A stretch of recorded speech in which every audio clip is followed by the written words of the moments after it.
for it, so just speak up. All right, I'll speak up. Okay.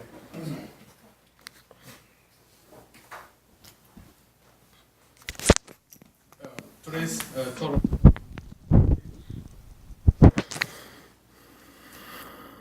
There was a man called Jack, and he was suspecting his wife was having some audiology problem or ear problem, so she couldn't able to hear something. So he went into doctor, and he called his wife, and she never was happy to come with him to go to the audiologist. So the audiologist suggested him that you go and follow these steps. So Jack comes back to home, and he was standing on the doorstep and calling, "Honey, I'm home. Do you have what's for dinner?" And no response. And he goes into the hall, and again he asks, "Honey, what's for dinner?" And there was no response. And he goes to the kitchen and is asking, "Honey, what's for dinner?" And she goes like, "Darling, I've been telling you this for the third time, we have chicken and potato."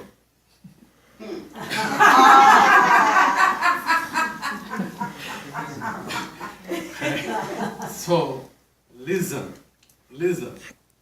That's what Hazing means. Hazing means listen. Listen, Israel. We call sometimes Shema Israel, right? So Hazing sometimes it also means closer. And the Shema is kind of far away. Moses records this as Hazing because in spiritual realm he was close to the heavens. He was calling the people to hear the word. Because last week also we talked about some of the things that Moses was giving his last speech. The last speech was, he was about to die. Before his death, he was gathering the people, and he was giving the last speech.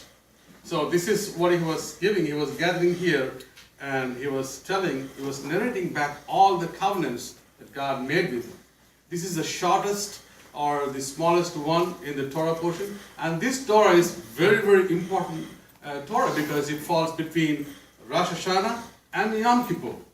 And this is an opportunity for everybody to cleanse ourselves to get into the Yom Kippur. This is a very, very important Torah portion. And this is, I believe, the last Torah portion of this. This is Shabbat Teshuvah. Shabbat, okay. Shabbat Teshuvah means the Shabbat of repentance. So it is a very, very important Torah about repentance. We can bring all our repentance thing and get ready for your Yom Kippur.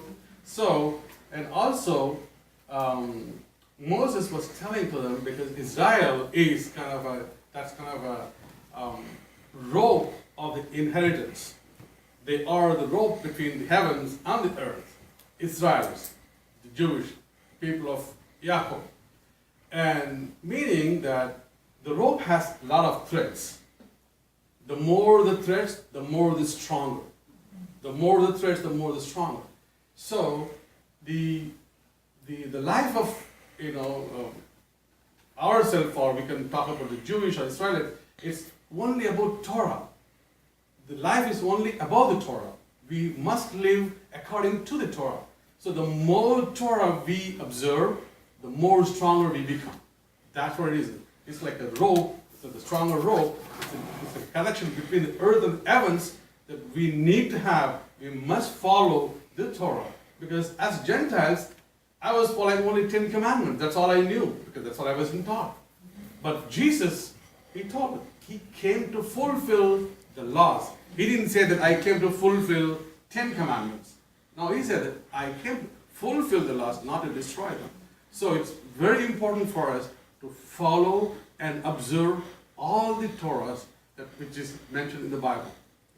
So also when we talk about this sounds and listening rhythms, and we are into more of church music and sound, have you ever listened the sound of your soul? have you ever listened the sound of your soul?